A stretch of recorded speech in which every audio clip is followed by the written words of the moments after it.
पश्चिम बंगाल ने उठाया एक बड़ा कदम, पारित किया एंटी रेप बिल। बिल में रेप से जुड़े कानून में सख्त सजा का किया गया है प्रावधान। 23वें विधि आयोग के गठन को राष्ट्रपति की मिली मंजूरी। आयोग करेगा खाद्य सुरक्षा बेरोजगारी पर अध्ययन। 3 साल तक काम करेगा नया आयोग। भारत के समुद्री व्यापार को मिली नई दिशा। प्रधानमंत्री ने रखी वधावन बंदरगाह प्रोजेक्ट की नींव। महाराष्ट्र के पालघर में स्थित है बंदरगाह। केंद्र ने दी कैनस सेमीकॉन के प्रस्ताव को मंजूरी। कैनस करेगा साणंद में सेमीकंडक्टर इकाई की स्थापना। इकाई की होगी एक दिन में 60 लाख चिप्स बनाने की क्षमता। वैज्ञानिकों ने खोजी अंटार्कटिक ड्रैगन फिश की एक नई प्रजाति। लॉरेंस एम गोल्ड रखा प्रजाति का नाम। अंटार्कटिका में पाई गई है नई प्रजाति।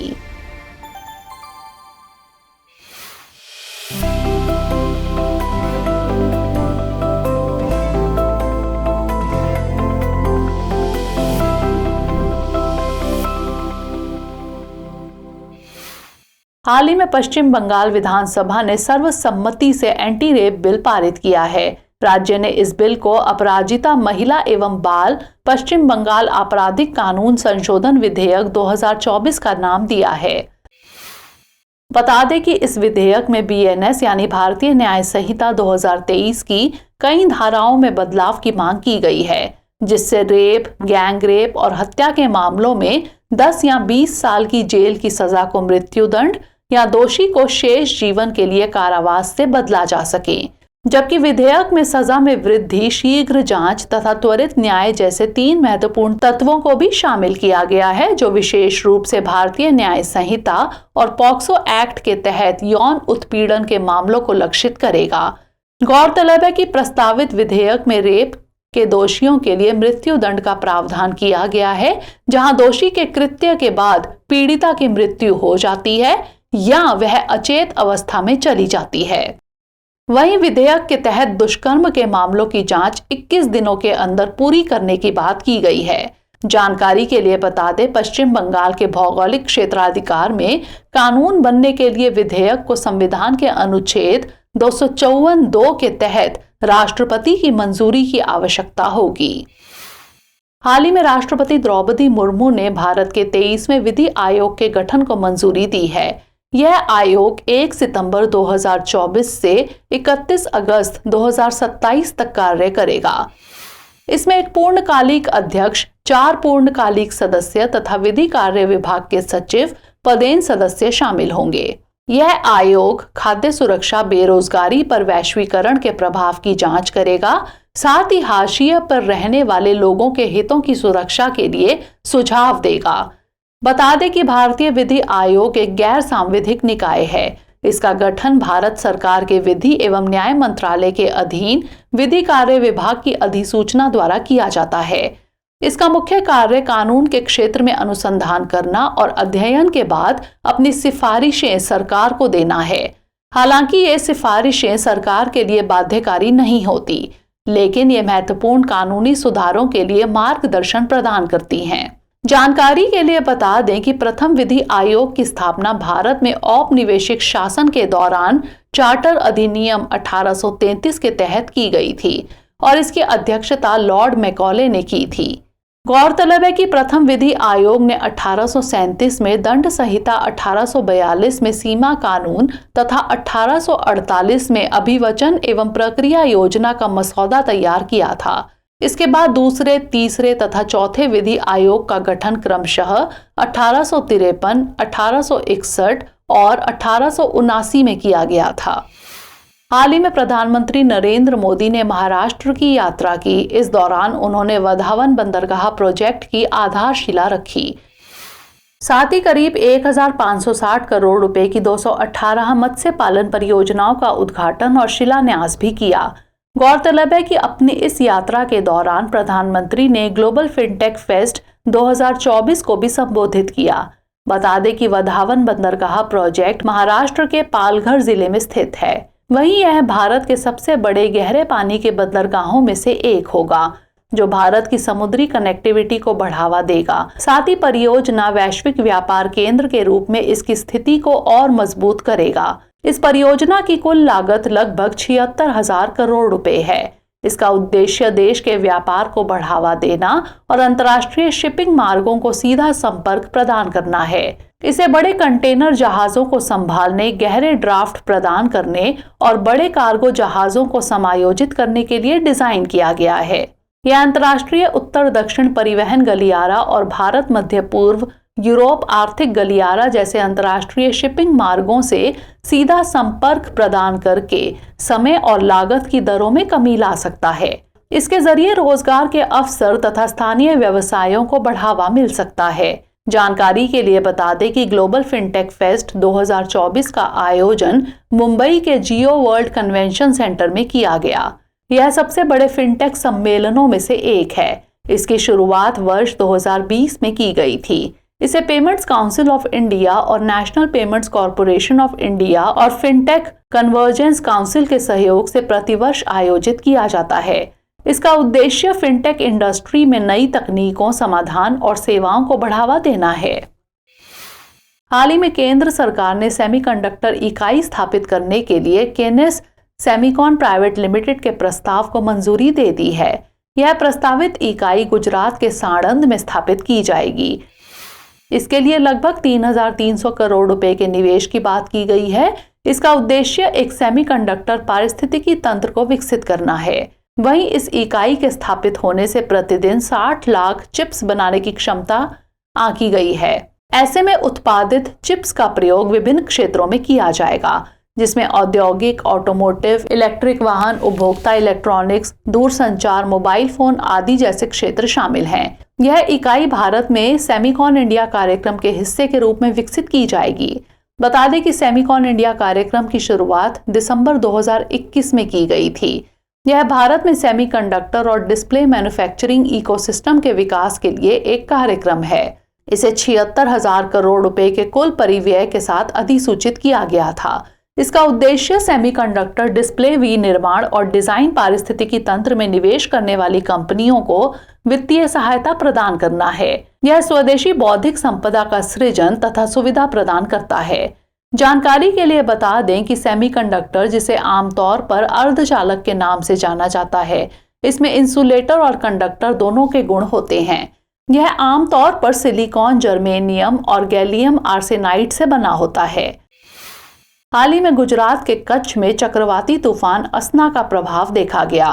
गौरतलब है कि असना की उत्पत्ति गुजरात के नजदीक पाकिस्तान के आसपास वाले क्षेत्रों में हुआ था। वहीं माना जा रहा है कि 1976 के बाद से अरब सागर में अगस्त माह में आने वाला पहला चक्रवाती तूफान है। वहीं असना नाम पाकिस्तान द्वारा दिया गया है, जिसका अर्थ स्वीकार किए जाने वाला या प्रशंसा योग्य है। बता दें कि चक्रवात एक ग्रीक शब्द साइक्लोस से लिया गया है, जिसका अर्थ है सांप की कुंडलियां होता है। वहीं ये निम्न वायुदाब के केंद्र होते हैं। निम्न वायुदाब केंद्र को चक्रवात की आंख कहा जाता है, जिसके चारों तरफ क्रमशः बढ़ते हुए वायुदाब की समदाब रेखाएं पाई जाती हैं। इनकी दिशा उत्तरी गोलार्ध में एंटी क्लॉकवाइज और दक्षिणी गोलार्ध में क्लॉकवाइज पाई जाती हैं।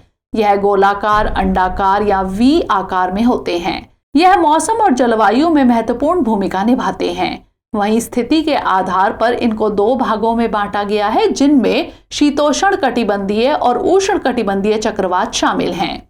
जानकारी के लिए बता दें कि शीतोष्ण कटिबंधीय चक्रवात की उत्पत्ति मध्य अक्षांशों के बीच होती है। वहीं उष्ण कटिबंधीय चक्रवात की उत्पत्ति कर्क रेखा और मकर रेखा के मध्य होती है। ये काफी आक्रामक और विनाशकारी होते हैं। हाल ही में अंटार्कटिका महाद्वीप के प्रायद्वीप में अंटार्कटिक ड्रैगन फिश की एक नई प्रजाति की खोज की गई। इस प्रजाति का नाम लॉरेंस एम गोल्ड रखा गया है। बता दें कि इसका नामकरण एक अंटार्कटिक अनुसंधान और आपूर्ति पोत के नाम पर रखा गया है। उल्लेखनीय है कि ड्रैगन फिश को ब्रांडेड ड्रैगन फिश या एक्रोटेक्सिस गोल्ड कहा जाता है। इस नई प्रजाति की खोज के बारे में ज़ूटॉक्सा पत्रिका में प्रकाशित किया गया है। पत्रिका में प्रकाशित अध्ययन के अनुसार शोधकर्ताओं को क्षेत्र की सफाई के दौरान इस मछली के बारे में जानकारी मिली। उन्हें मछली के लार्वा मिले और वे अध्ययन करने के लिए उन्हें अपने साथ ले गए। शोधकर्ताओं का कहना है कि चूंकि अंटार्कटिक ड्रैगनफिश गहरे पानी में रहती है, इसलिए उन पर ज्यादा अध्ययन नहीं किया गया है। अध्ययन के अनुसार अक्रोटेक्सिस गोल्ड पश्चिमी अंटार्कटिक प्रायद्वीप के आसपास के पानी तक ही सीमित होती है। बता दें कि ड्रैगनफिश की कुछ विशिष्ट शारीरिक विशेषताएं होती हैं, जैसे कि इसके शरीर पर 2 गहरे रंग की खड़ी धारियां होती हैं। इसके अलावा इनका शरीर पतला, थूथन चौड़ा, मुंह लंबा और बड़ी अंडाकार आंखें होती हैं। हाल ही में शोधकर्ताओं ने पार्किंसन रोग के उपचार के लिए माइटोकॉन्ड्रियल डायनामिक्स का अध्ययन किया। इस अध्ययन में शोधकर्ताओं ने पाया है कि माइटोकॉन्ड्रियल गतिशीलता को नियंत्रित करने वाला एक प्रमुख प्रोटीन, जिसे DRP1 कहा जाता है, जो उसकी सक्रियता को कम करके माइटोकॉन्ड्रिया की सामान्य गतिविधि और कार्य को फिर से सही कर सकता है। ऐसे में शोधकर्ताओं का मानना है कि DRP1 प्रोटीन को नियंत्रित करने से माइटोकॉन्ड्रिया बेहतर ढंग से काम कर सकते हैं और पार्किंसन जैसी बीमारियों के इलाज में मदद मिल सकती है। बता दें कि पार्किंसन मस्तिष्क की कोशिकाओं की मृत्यु के कारण होने वाला न्यूरोडीजेनरेटिव रोग है। यह अमेरिका में दूसरी सबसे आम न्यूरोडीजेनरेटिव बीमारी है। इसका सामान्य लक्षण हाथ, पैर तथा अंगुलियों में हल्की कपकपी के साथ व्यक्ति की गति कम हो जाती है। हालांकि अभी तक इसका कोई उपचार उपलब्ध नहीं है। जानकारी के लिए बता दें कि माइटोकॉन्ड्रिया एक महत्वपूर्ण ऑर्गेनेल है जो कोशिकाओं के अंदर पाया जाता है। इसे आमतौर पर कोशिका का पावर हाउस कहा जाता है। यह ग्लूकोज और ऑक्सीजन का उपयोग करके ATP यानी एडिनोसिन ट्राइफॉस्फेट नामक ऊर्जा का निर्माण करता है। हाल ही में केंद्रीय मंत्रिमंडल ने 2,817 करोड़ रुपए के डिजिटल कृषि मिशन को मंजूरी दी है। इसमें 1,940 करोड़ रुपए केंद्र द्वारा तथा शेष राज्य और केंद्र शासित प्रदेशों द्वारा प्रदान किए जाएंगे। बता दें कि डिजिटल कृषि मिशन प्रधानमंत्री मोदी के तीसरे कार्यकाल के पहले 100 दिन की कार्य योजना का हिस्सा है। इसे वर्ष 2025-26 तक पूरे देश में लागू कर दिया जाएगा। इसका उद्देश्य कृषि क्षेत्र में मजबूत डिजिटल सार्वजनिक अवसंरचना का निर्माण करना है। यह कृषि भूमि, फसलों और पैदावार के बारे में डेटा और सूचना को एक साथ लाएगा। इससे किसानों और कृषि अर्थव्यवस्था दोनों को लाभ मिलने की उम्मीद की जा रही है। वहीं यह पहल अन्य क्षेत्रों में सरकार की ई-गवर्नेंस पहलों के समान है। इस मिशन के तहत डिजिटल सार्वजनिक अवसंरचना के 3 प्रमुख घटक हैं। इनमें एग्रीस्टैक, कृषि निर्णय सहायता प्रणाली और मिट्टी प्रोफाइल मानचित्र शामिल होंगे। जानकारी के लिए बता दें कि डिजिटल कृषि मिशन के तहत बनाए जाने वाले 3 प्रमुख घटकों में सबसे अहम एग्रीस्टैक होगा। इसमें कृषि क्षेत्र की रजिस्ट्रियों का डेटाबेस होगा, जो किसानों को आधार के समान एक डिजिटल पहचान प्रदान करेगी। इसमें भूमि के रिकॉर्ड, पशुधन के स्वामित्व, बोई गई फसलों और पारिवारिक विवरण सहित योजनाओं और प्राप्त लाभों की जानकारी शामिल होगी। गौरतलब है कि इनका निर्माण और रखरखाव राज्य सरकारें करेंगी। हाल ही में PIF यानी प्रशांत द्वीप फोरम की वार्षिक बैठक टोंगा की राजधानी नुकुआलोफा में आयोजित हुई। यह बैठक 26 से 30 अगस्त के बीच टोंगा की मेजबानी में आयोजित की गई थी। इस बैठक में करीब 40 देशों के 1,500 से अधिक प्रतिनिधियों ने हिस्सा लिया। वहीं बैठक में जलवायु परिवर्तन से प्रभावित उन देशों ने भी भाग लिया जो बढ़ते समुद्री स्तर के कारण ज्यादा प्रभावित हुए हैं। बता दें कि प्रशांत द्वीप फोरम एक क्षेत्रीय संगठन है जो प्रशांत महासागर क्षेत्र के देशों का प्रतिनिधित्व करता है। इसकी स्थापना 1971 में की गई थी और इसका उद्देश्य सदस्य देशों के बीच सहयोग बढ़ाना है, साथ ही साझा चुनौतियों का सामना करना तथा क्षेत्रीय हितों की रक्षा करना है। इस फोरम में 18 सदस्य देश शामिल हैं, जिनमें से अधिकांश छोटे द्वीपीय राष्ट्र हैं। ये देश अक्सर जलवायु परिवर्तन, समुद्री स्तर में वृद्धि और आर्थिक विकास जैसी चुनौतियों का सामना करते हैं। ऐसे में फोरम इन मुद्दों पर संयुक्त प्रयासों और नीतियों को विकसित करने के लिए एक मंच प्रदान करता है। हाल ही में मंगोलिया में आयोजित पूर्वी आर्थिक मंच के वार्षिक शिखर सम्मेलन में व्लादिमीर पुतिन शामिल हुए।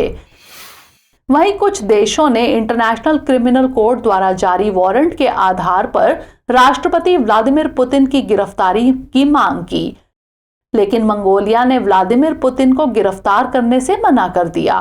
गौरतलब है कि रोम संविधि के एक पक्षकार के रूप में मंगोलिया का कर्तव्य है कि वह वारंट का पालन करे। बता दें कि इंटरनेशनल क्रिमिनल कोर्ट ने कथित युद्ध अपराधों के संबंध में रूस के राष्ट्रपति व्लादिमीर पुतिन की गिरफ्तारी का वारंट 17 मार्च 2023 को जारी किया था। जानकारी के लिए बता दें कि इंटरनेशनल क्रिमिनल कोर्ट विश्व का प्रथम स्थायी अंतर्राष्ट्रीय आपराधिक न्यायालय है। इसकी स्थापना 1 जुलाई 2002 में हुई थी। यह रोम संविधि नामक एक अंतर्राष्ट्रीय संधि द्वारा शासित किया जाता है, जो सामान्यतः नरसंहार, युद्ध अपराध, मानवता के विरुद्ध अपराध और आक्रमण अपराध जैसे गंभीर अपराधों से संबंधित मामलों की जांच करता है। इसका मुख्यालय नीदरलैंड के हेग में स्थित है। गौरतलब है कि भारत, चीन, रूस एवं अमेरिका रोम संविधि के पक्षकार देश नहीं हैं। तो फिलहाल इस बुलेटिन में इतना ही। खबरों के बाद अब बुलेटिन से जुड़े 5 सवालों पर डालते हैं एक नजर।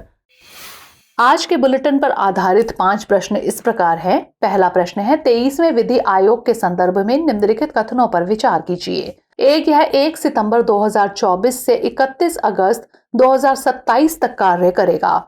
2, यह आयोग खाद्य सुरक्षा, बेरोजगारी पर वैश्वीकरण के प्रभाव की जांच करेगा। 3, इसमें एक अध्यक्ष, 10 पूर्णकालिक सदस्य तथा विधि कार्य विभाग के सचिव शामिल होंगे। उपर्युक्त में से कितने कथन सही है या फिर हैं? केवल 1, केवल 2, सभी 3 या फिर इनमें से कोई नहीं। अगला प्रश्न, सेमिकॉन इंडिया कार्यक्रम के संदर्भ में निम्नलिखित कथनों पर विचार कीजिए। 1, इसकी शुरुआत दिसंबर 2020 में की गई थी। 2, यह सेमीकंडक्टर और डिस्प्ले मैन्युफैक्चरिंग इकोसिस्टम के विकास की एक प्रमुख पहल है। 3, इसके लिए 76,000 करोड़ रुपए का कुल परिव्यय निर्धारित किया गया है। उपर्युक्त में से कितने कथन गलत हैं या फिर हैं? केवल 1, केवल 2, सभी 3 या फिर इनमें से कोई नहीं। अगला प्रश्न, चक्रवाती तूफान असना के संदर्भ में निम्नलिखित कथनों पर विचार कीजिए। 1, इसकी उत्पत्ति गुजरात में हुई थी। 2, इसका नाम असना पाकिस्तान द्वारा दिया गया है। 3, यह अरब सागर में 1976 के बाद अगस्त माह में आने वाला पहला चक्रवाती तूफान है। उपर्युक्त में से कितने कथन सही हैं या फिर हैं? केवल 1, केवल 2, सभी 3 या फिर इनमें से कोई नहीं। अगला प्रश्न, पार्किंसन के संदर्भ में निम्नलिखित कथनों पर विचार कीजिए। 1, यह एक न्यूरो डिजेनरेटिव रोग है। 2, इसका संक्रमण जानवरों से मनुष्यों में होता है। 3, यह अमेरिका में दूसरी सबसे आम बीमारी है। उपर्युक्त में से कितने कथन गलत हैं या फिर हैं? केवल 1, केवल 2, सभी 3 या फिर इनमें से कोई नहीं। अंतिम प्रश्न है, प्रशांत द्वीप फोरम के संदर्भ में निम्नलिखित कथनों पर विचार कीजिए। 1, यह प्रशांत महासागर क्षेत्र का एक क्षेत्रीय संगठन है। 2, इसकी स्थापना 1971 में की गई थी। 3, इस फोरम में 18 सदस्य देश शामिल हैं। उपर्युक्त में से कितने कथन गलत हैं या फिर हैं? केवल 1, केवल 2, सभी 3 या फिर इनमें से कोई नहीं। चलते चलते डालते हैं कुछ छोटी मगर जरूरी खबरों पर एक नजर। हाल ही में केंद्रीय महिला एवं बाल विकास मंत्री ने गांधीनगर में राष्ट्रव्यापी राष्ट्रीय पोषण माह के 7वें संस्करण की शुरुआत की है। बता दें कि पोषण माह भारत में हर साल सितंबर महीने में आता है। इस पहल का उद्देश्य छोटे बच्चों और महिलाओं में कुपोषण की समस्या को कम करना है। यह कार्यक्रम लोगों की भागीदारी के जरिए सामुदायिक जागरूकता को बढ़ावा देता है। इसके तहत सभी के लिए स्वास्थ्य और पोषण सुनिश्चित किया जा रहा है। इस कार्यक्रम में खास तौर पर एनीमिया, बच्चों के विकास, पूरक आहार, पोषण भी, पढ़ाई भी जैसे विषयों पर विशेष जोर दिया जाता है। हाल ही में अंतर्राष्ट्रीय व्हेल शार्क दिवस मनाया गया। यह दिवस 30 अगस्त को मनाया गया। बता दें कि व्हेल शार्क दुनिया की सबसे बड़ी ज्ञात मछली है और समुद्री पारिस्थितिकी तंत्र में एक प्रमुख प्रजाति है। यह लगभग 18 मीटर तक लंबी और इसका वजन 21 टन तक हो सकता है। गौरतलब है कि व्हेल शार्क पूरे भारतीय तटों पर पाई जाती है। हालांकि इसका सबसे बड़ा समूह गुजरात तट पर पाया जाता है। इस प्रजाति को भारतीय वन्यजीव संरक्षण अधिनियम 1972 की अनुसूची 1 के तहत संरक्षित किया गया है, जबकि वैश्विक स्तर पर व्हेल शार्क की संख्या में कमी को देखते हुए इसे IUCN के एंडेंजर्ड सूची में शामिल किया गया है। हाल ही में राष्ट्रपति द्रौपदी मुर्मू ने शिक्षक दिवस के अवसर पर 82 शिक्षकों को राष्ट्रीय शिक्षक पुरस्कार 2024 से सम्मानित किया। राष्ट्रपति ने पुरस्कार पाने वाले शिक्षकों को 50,000 रुपए नगद, 1 रजत पदक और प्रशंसा प्रमाण पत्र प्रदान किया। यह पुरस्कार उन विशिष्ट शिक्षकों को दिया जाता है जिन्होंने स्कूली शिक्षा की गुणवत्ता में सुधार और छात्रों के जीवन को समृद्ध बनाने में अतुलनीय योगदान दिया है। बता दें कि राष्ट्रीय शिक्षक पुरस्कार पहली बार वर्ष 1958 में शुरू किए गए। हालांकि इसके दिशा निर्देशों को 2018 में संशोधित किया गया था। यह पुरस्कार भारत सरकार द्वारा शिक्षकों के उत्कृष्ट योगदान को सम्मानित करने के लिए प्रदान किया जाता है। इसका उद्देश्य शिक्षकों को उनके असाधारण कार्य के लिए पहचान और प्रोत्साहन देना है। हाल ही में दिल्ली पुलिस ने ऑपरेशन कवच 5.0 की शुरुआत की है। इसका मकसद मादक पदार्थों की तस्करी को रोकना है।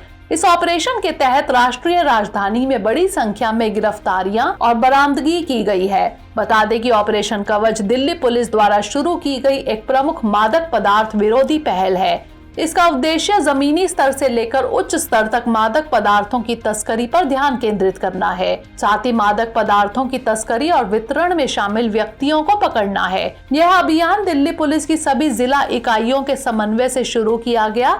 इस अभियान में अपराध शाखा एंटी नार्कोटिक्स टास्क फोर्स भी शामिल है।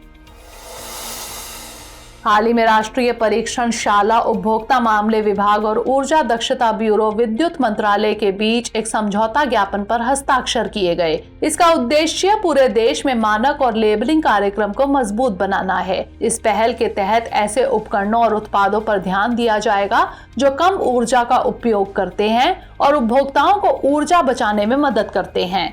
इससे बिजली की बचत होगी और पर्यावरण पर भी सकारात्मक प्रभाव पड़ेगा। बता दें कि राष्ट्रीय परीक्षण शाला की स्थापना वर्ष 1912 में की गई थी। यह भारत सरकार के उपभोक्ता मामले विभाग के तहत कार्य करता है।